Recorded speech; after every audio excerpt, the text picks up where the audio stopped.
Hello, class. Today we're going to be continuing our database project. So if you open up Atom where we left off last time, you'll see that we have our folder structure under our database folder, right? Our CSS folder, our data folder, templates folder. And last time we created a common file, config.php, create.php, index.php, read.php, and this test we deleted. Right, so through Canvas, I'm going to share some files with you guys that have most of the coding that we have not gone over and that it's not going to be covered in this class. Again, this is not a PHP course, so we're not going to necessarily learn PHP, but we still want to work with it. And what I want you guys to get from this project is really get familiar with how the database works and how it interacts with the files, right? We have a database. We created 5 records in it.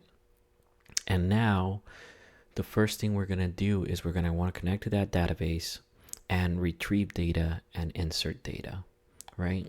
So once you have, if you look in your Canvas, you're going to have 4 files in Canvas. So you're going to have a common.php file, config.php, create.php, and read.php.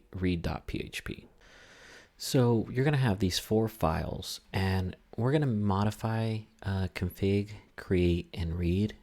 But common.php, if you open it, we're not going to do anything to that one. We're just not going to bother coding all this. And we're just going to copy all that content. So common.php, and we're going to go to our files that we had, and we're going to replace common.php with that. So I'm just going to go ahead and paste it in. I'm going to save it, and that's it. So make sure you copy it and paste it, right? So the next file you're going to have is config.php. With config.php, we're going to do the same thing, except we're actually going to add some code to that one, right? So we're going to open up the config file from your Canvas folder. We're going to copy all the code in there. Copy, right? Copy. And then we're going to go to Atom, and we're going to open up our config file, which right now should be empty, right? Right now it should be empty. And we're going to paste the code from our configuration file. Now, this configuration file is not complete. So what we're going to want to do is right after the comments end, we're going to add the information to connect to our database, right? So we're going to add the host, the username, the password, the database name, and the data source name. So if you guys remember our variables, so for host equals, and in our case it's going to be local host, right? For username,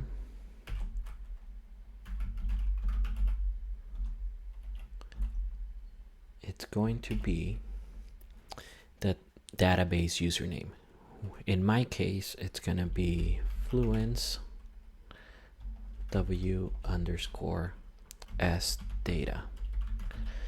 Now, remember, yours is going to be, your first 8 characters are going to be different. These are going to be matching what your database, depending on what your domain is and what your cPanel username is. So if you want to check that, we could always log into cPanel, go to databases, and just like what we created last time, right? So my database name is Fluence WS Data, and my username is Fluence WS Data, right? This is where it helps to name them the same also, right? So we add our username, and let me close these. Don't forget the semicolons. I'm really bad with semicolons. We're also going to add the password, right? In my case, I chose Tiger 15. Let's say you forgot your password, or if you get an error when you upload your files that says unable to connect to database, most likely it's going to be you have the wrong database, the wrong username, or the wrong password. So if you want to reset your password, if you can't forget it, again, we could go to your cPanel, go to databases, and we're going to scroll down all the way to the bottom, and you're going to have current users, right? And let's say I forgot my password, you just hit change password similar to FTP, and you're able to switch those passwords. All right, so we have host, username, password, and then we're going to put database DB name, database name. And again, our database name is going to be the same as our username.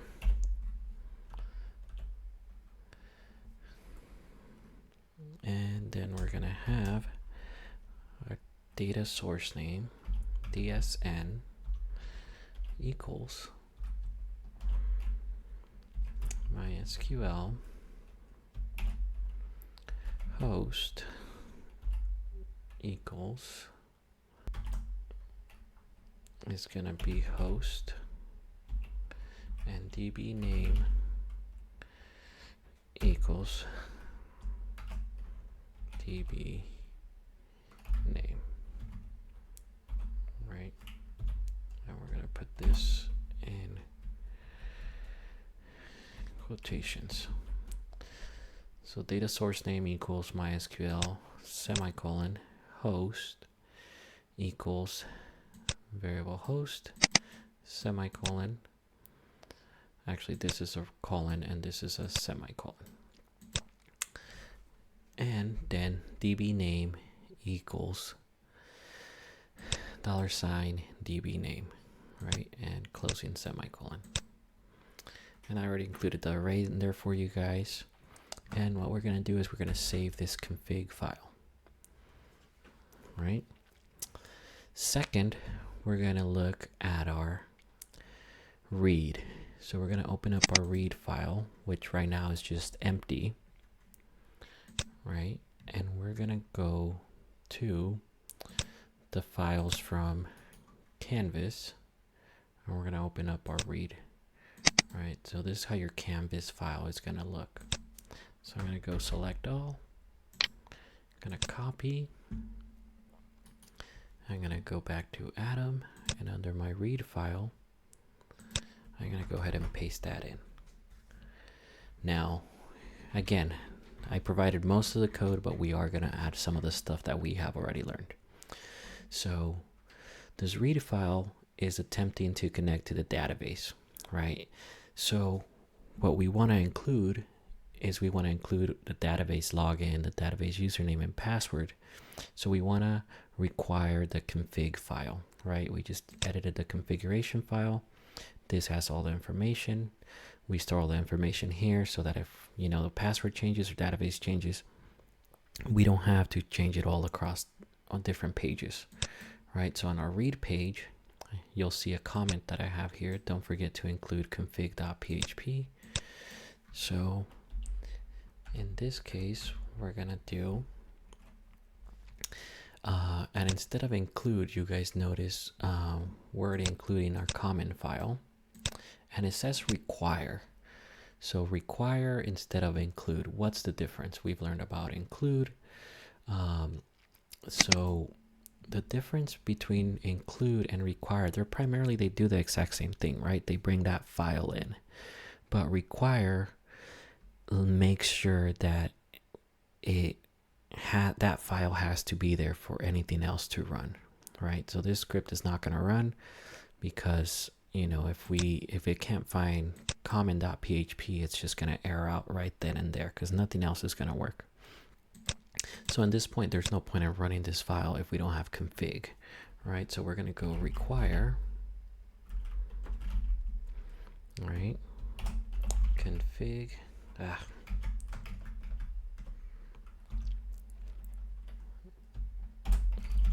config.php.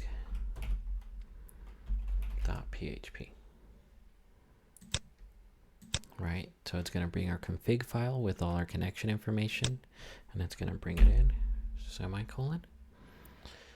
Right, so we have require config, require common PHP, and we already have that file, right? The other code we're going to add that I want you guys to add, if you scroll down to around line 33, you'll notice I added another comment that said add SQL statement here. So I'm going to delete that comment, and we're going to add our SQL statement there, right?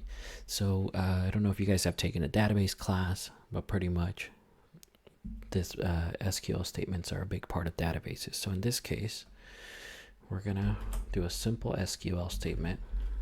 So SQL, and then we're going to say select, right? So select from asterisk. Now, what the asterisk tells it is that select everything, select all the columns, right? So we're going to select all the columns, right, from users. Why users? Because that's what we named our table, right? We named it users. Sorry. From users, right? And in this case, we're going to make it a little bit different, and we're going to say where location equals colon location.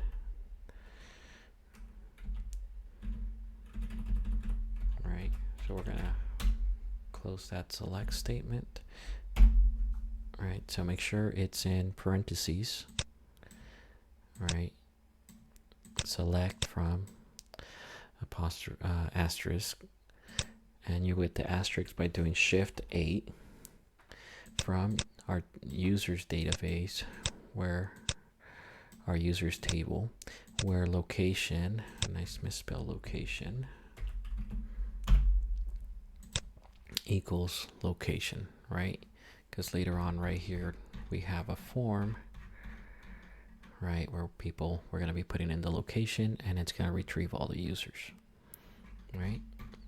So I believe those are all the changes that we're going to make here.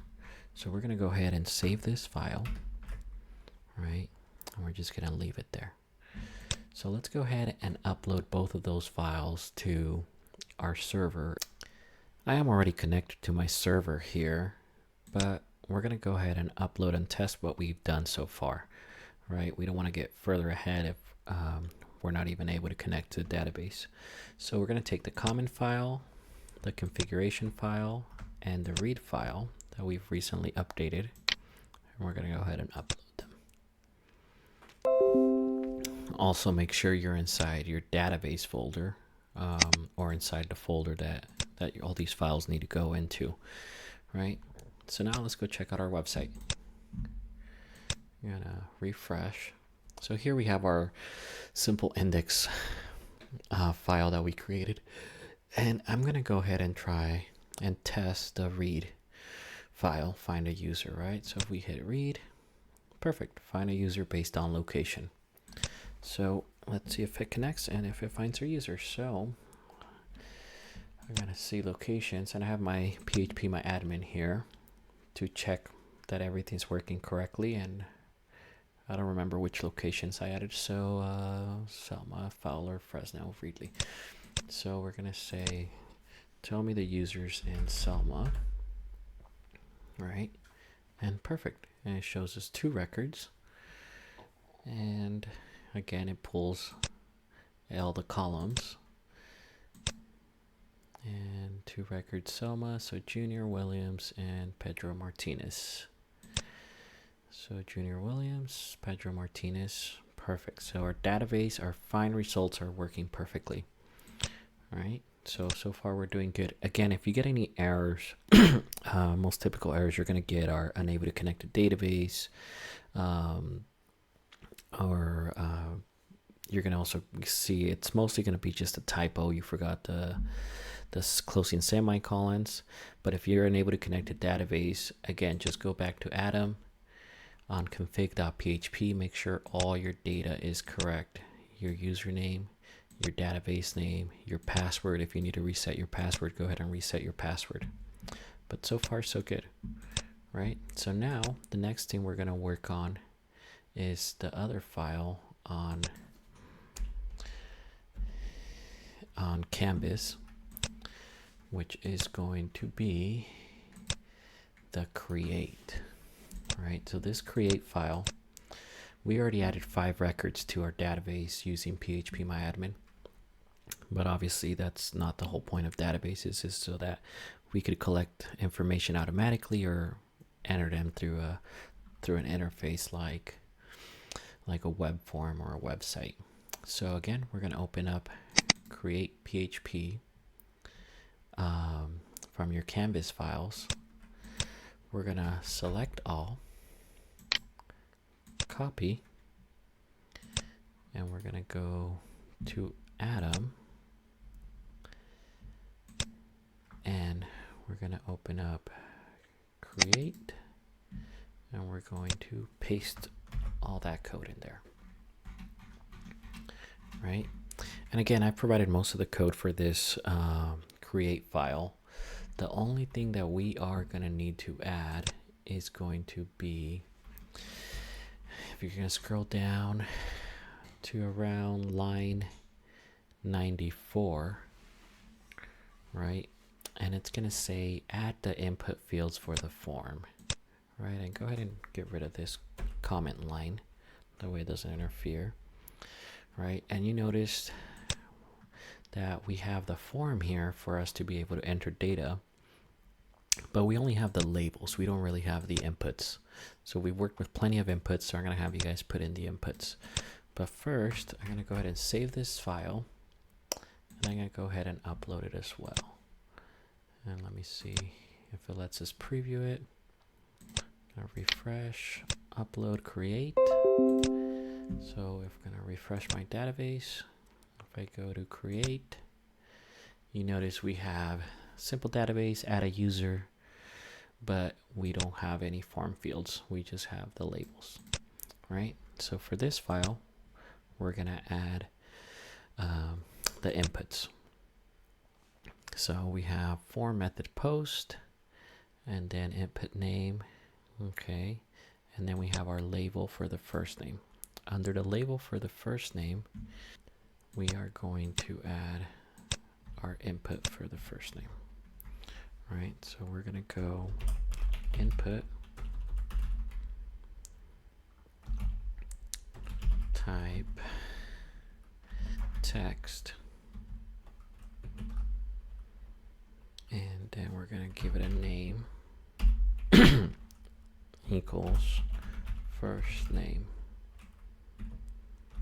and an ID.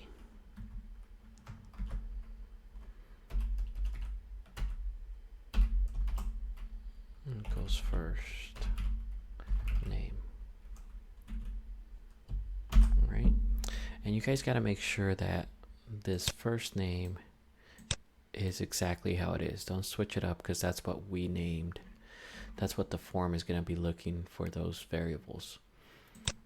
Right, when they get submitted, that's what's going to get submitted to a database. So the database needs to know that this text field belongs to the first name. So this data for first name is going to go into first name, and last name is going to go into last name. Email is going to go into email, and not vice versa. Right, we don't want first name to go into last name. Right, so we're going to add one more input for last name as well. Input type text name. It's going to be last name.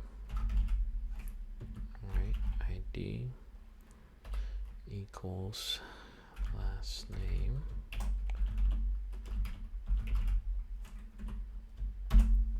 Just like that. And for email address, we're going to do the same thing. Input, too fast. type is going to be text for email as well. Name is going to be email.